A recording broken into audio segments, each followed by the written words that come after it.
Movie के starting में हम 16 साल के एक लड़के मार्क को देखते हैं जो कि अपने दोस्तों के साथ पार्टी कर रहा होता है। पार्टी में एक लड़की पर उसका दिल आ जाता है जिसके साथ वह कबड्डी खेलने की कोशिश भी करता है, लेकिन लड़की उसे रोक देती है। इस बात से निराश होकर मार्क सीधे घर चला जाता है और घर पहुंचकर वह अपने कमरे में टपाटप वाले वीडियो देखकर चादर गिली करता है और आराम से सो जाता है। अगली सुबह मार्क की माँ उसे जगाती है और बताती है कि आज उसके अंकल फीमा और उनकी होने वाली पत्नी जीना यहाँ आ रहे हैं, इसीलिए मार्क को जल्दी तैयार होने के लिए कहती है। अगले दिन मार्क के अंकल और जीना सब साथ में लंच करते हुए दिखाई देते हैं। उनकी बातों से पता चलता है कि जीना एक रशियन है जो मॉस्को में रहती है। शादी के बाद वो मार्क के अंकल के साथ अपनी बेटी नताशा को लेकर यहाँ रहने आ जाएगी। ये जीना की दूसरी शादी है और नताशा इसकी पहली शादी से हुई बेटी है। इसके बाद जीना जब सभी को खाना सर्व कर रही होती है तब मार्क उसे ही देखता रहता है क्योंकि जीना ने काफी बड़े गले वाला ड्रेस पहना था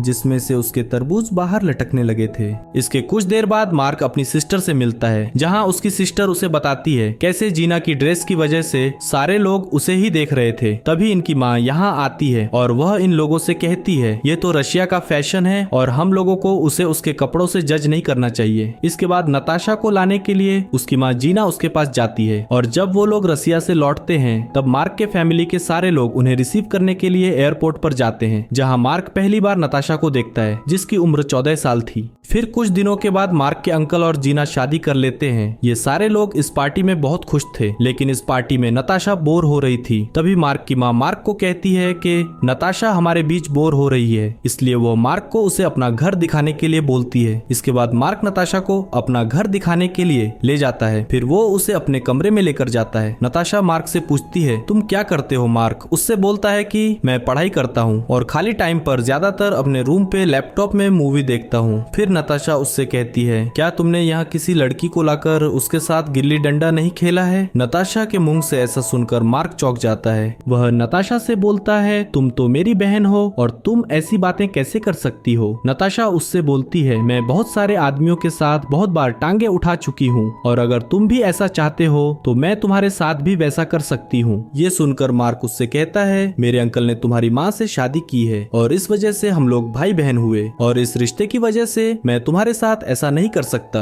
लेकिन नताशा कहती है कि वह इस रिश्ते को नहीं मानती क्योंकि उसकी माँ ने सिर्फ पैसों के लिए मार्क के अंकल से शादी की है। इसके बाद मार्क की माँ मार्क से बोलती है नताशा पहली बार इस देश में आई है और यहाँ उसका कोई भी दोस्त नहीं है, इसीलिए तुम्हें उसके साथ समय बिताना होगा। मार्क अपनी माँ की बातों को सुन रहा था, लेकिन सिर्फ वही जानता था कि नताशा कैसी लड़की है। अगले दिन मार्क नताशा के घर पर जाता है। यहाँ जीना उसे बताती है नताशा को अकेले रहना पसंद है, वो काफी अलग है और अगर वो कभी तुमसे गुस्सा हो जाए तब तुम बुरा मत मानना। इसके बाद नताशा की माँ उसे बाहर बुलाती है, लेकिन उन दोनों के बीच में कुछ बात को लेकर अनबन चल रही थी जिससे नताशा बहुत गुस्सा थी और वो वहाँ से बाहर चली जाती है। इसके बाद मार्क भी उसके पीछे पीछे बाहर आ जाता है। फिर मार्क नताशा से पूछता है आखिर बात क्या है? नताशा उससे बोलती है वो अपनी माँ की शक्ल भी नहीं देखना चाहती है क्योंकि जब से वह उसकी माँ के साथ यहाँ आई है तब से उसकी लाइफ बिल्कुल बोरिंग हो चुकी है। नताशा मार्क से बोलती है कि कल मैं तुम्हारे घर पर आऊंगी। इसके बाद मार्क उसे अपने दोस्त रूफर के पास लेकर जाता है जहाँ नताशा रूफर से मिलती है। इसके बाद नताशा मार्क से रूफर के बारे में पूछती है। मार्क उसे बताता है उसके पेरेंट्स का डिवोर्स हो चुका है और रूफर यहाँ अकेला रहता है। इसके बाद ये लोग साथ में लंच करते हैं। ये लोग काफी वक्त साथ में गुजारते हैं। इसके बाद अगले दिन मार्क अपने रूम में पढ़ रहा होता है, तब नताशा उससे मिलने के लिए आती है। फिर दोनों एक दूसरे के साथ बातें करते हैं। इसके बाद ये लोग साइकिल से बाहर घूमने के लिए जाते हैं। यहाँ मार्क अपने दोस्तों से मिलता है। तभी नताशा को यहाँ पता चलता है मार्क अपने दोस्तों के साथ गांजा पीता है। उसे ऐसा करते हुए नताशा देख लेती है और वो मार्क से पूछती है क्या वो भी स्मोक कर सकती है। अगले दिन जब नताशा मार्क के घर पर आती है तब मार्क उसे स्मोक करने के लिए देता है। इसके बाद वो मार्क से उसका लैपटॉप मांगती है। वो जैसे ही लैपटॉप ऑन करती है तो उसे एक ब्लू फिल्म का फोल्डर ओपन मिलता है जो कि मार्क ने देखकर ऐसे ही छोड़ दिया था। ये देखकर नताशा बहुत खुश होती है और वो लैपटॉप लेकर मार्क के पास आती है और वो उससे बोलती है मैं तुम्हें कुछ दिखाना चाहती हूँ। ये कहकर वो मार्क को अपनी न्यूज़ फोटोज दिखाती है। साथ ही वो उसे ये भी कहती है कि वह इस तरह के गप्पा-गप वाले वीडियो बनाती थी। फिर वो मार्क को गर्म करने की कोशिश करने लगती है और वो अपने सारे कपड़े धीरे धीरे उतारने लगती है। इसके बाद मार्क भी अपने आप को कंट्रोल नहीं कर पाता है और दोनों मिलकर एक दूसरे की जोरदार खुदाई करते हैं। इसके बाद ये दोनों मिलकर नताशा की ब्लू फिल्म वाले वीडियोस देखते हैं। नताशा यहाँ मार्क को बताती है कि वो छोटी उम्र में ही ये सब करने लगी थी। वो ऐसा पैसों के लिए करती थी, जिसके बारे में उसकी माँ को पता चल गया था और उसकी माँ उसके सारे पैसे लेना चाहती थी। यही वजह थी कि वो अपने माँ से नफरत करती है। इसके बाद ये दोनों रोज मिलने लगते हैं और दोनों साथ घूमने के लिए बहुत सारे जगहों पर जाते हैं और जहाँ जहाँ उनको मौका मिलता है वो हर उस जगह पर एक दूसरे की रसभरी दुग्गी बजाने लगते हैं। इसके कुछ दिनों बाद मार्क के अंकल और जीना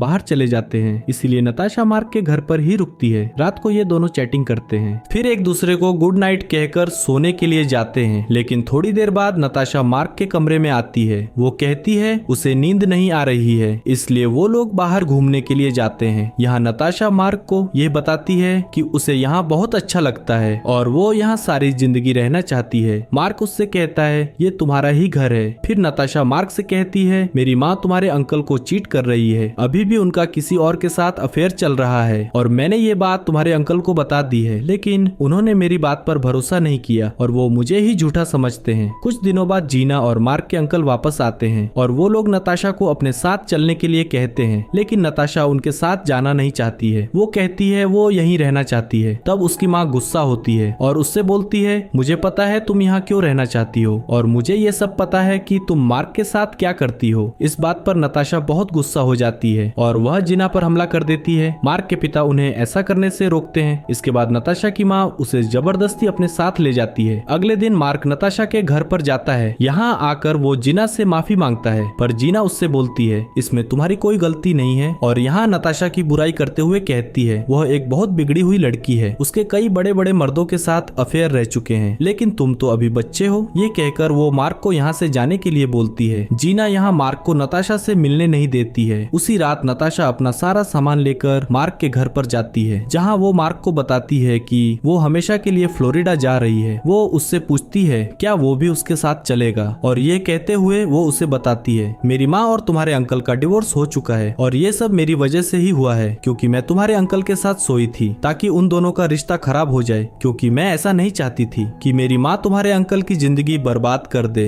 फिर उस रात नताशा मार्क के घर पर ही रुकती है। जब सुबह होती है तब मार्क अपने बचाए हुए कुछ पैसे उसे देता है ताकि उसकी थोड़ी हेल्प हो जाए। इसके बाद जैसे ही सुबह होती है नताशा अपना सारा सामान लेकर यहाँ से चली जाती है। इधर मार्क के फैमिली वाले ये सोचकर बहुत परेशान थे कि मार्क के अंकल ने इतनी जल्दी अपनी शादी क्यों तोड़ दी और मार्क के अलावा यहाँ किसी को भी पता नहीं था कि इसके पीछे की वजह क्या है, पर मार्क इन्हें कुछ भी नहीं बताता है। वहीं मार्क का दोस्त रूफर उसे बार बार कॉल कर रहा था, लेकिन मार्क उसका कॉल नहीं उठा रहा था। कुछ दिनों बाद जब मार्क रूफर के घर में जाता है तब वह नताशा को यहाँ देखता है। तब रूफर उससे कहता है मैं यही बात तुम्हें बताने के लिए बार बार कॉल कर रहा था, लेकिन तुम मेरा कॉल रिसीव नहीं कर रहे थे। रूफर मार्क को बोलता है नताशा यहाँ मेरे साथ सेफ रहेगी। तभी वहाँ नताशा आती है और वो मार्क की तरफ गुस्से से देख रही होती है। इसके बाद मार्क भी बहुत गुस्सा होता है और बहुत दुखी भी हो जाता है, क्योंकि वह नताशा से प्यार करने लगा था, लेकिन उसने उसे धोखा दे दिया और अब मार्क अपने दोस्त को और अपने प्यार को भी खो देता है। और इसी के साथ यहाँ मूवी यहीं समाप्त होती है। और आप लोगों में भी ऐसा कोई हो जिसने ऐसे प्यार के लिए कुछ खोया है तो उनका नाम कमेंट में मेंशन जरूर करें। धन्यवाद।